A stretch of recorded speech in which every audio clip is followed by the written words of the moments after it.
Hi ಎಲ್ರಿಗೂ ನನ್ನ ನಮಸ್ಕಾರ. ನಾನಿವತ್ತು ಮನೆಯಲ್ಲೇ ಮಾಡ್ಕೊಳ್ಬಹುದಾದಂಥ ಒಂದು ಮೆಡಿಸಿನಲ್ ಕ್ಯಾಂಡಿ ಮಕ್ಕಳಿಗೆ ಶೀತಕ್ಕೆ ಮತ್ತು ಕೆಮ್ಮಿಗೆ ಅದನ್ನು ಮಾಡಿ ತೋರಿಸ್ತಾ ಇದ್ದೀನಿ.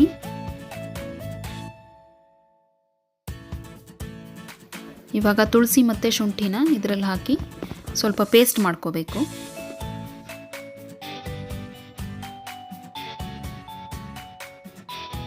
ಇವಾಗ ಶುಂಠಿ ಮತ್ತು ತುಳಸಿದು ಪೇಸ್ಟನ್ನ ಒಂದು ಪಾತ್ರೆಗೆ ಹಾಕ್ಕೋಬೇಕು. ಅದಕ್ಕೆ ಇವಾಗ ಮಿಕ್ಸ್ ಸಾಮಾನುಗಳನ್ನೆಲ್ಲ ಹಾಕ್ಕೋಬೇಕು. ಕಲ್ಸಕ್ಕರೆ, ನಿಂಬೆಹಣ್ಣು ಹಿಂಡ್ಕೋಬೇಕು ಸ್ವಲ್ಪ, ಮತ್ತು ಬೆಲ್ಲನೂ ಹಾಕ್ಕೋಬೇಕು. ಸ್ಟವ್ ಆನ್ ಮಾಡಿ ಇವಾಗ ಒಂದು 3 ಸ್ಪೂನಷ್ಟು ನೀರು ಹಾಕ್ತಾಯಿದ್ದೀನಿ. ಇವಾಗ ಮೀಡಿಯಮ್ ಫ್ಲೇಮ್ನಲ್ಲಿ ಎಲ್ಲನೂ ಮಿಕ್ಸ್ ಮಾಡಿ ಕಲಕ್ತಾ ಇರಬೇಕು. ವಿತಿನ್ 10 ಮಿನಿಟ್ಸ್ ಇದು ರೆಡಿ ಆಗುತ್ತೆ. ಈ ಕನ್ಸಿಸ್ಟೆನ್ಸಿಗೆ ಬರೋವರೆಗೂ ಕಲಕಿ ಇವಾಗ ಫ್ಲೇಮ್ ಆಫ್ ಮಾಡಿಬಿಡಬೇಕು. ನನ್ನ ಹತ್ರ ಚಾಕ್ಲೇಟ್ ಕ್ಯಾಂಡಿ ಮೌಲ್ಡ್ ಇಲ್ದಲೇ ಇರೋದ್ರಿಂದ ಹಾಗೆ ಮಾಡಿ ತೋರಿಸ್ತಾ ಇದ್ದೀನಿ.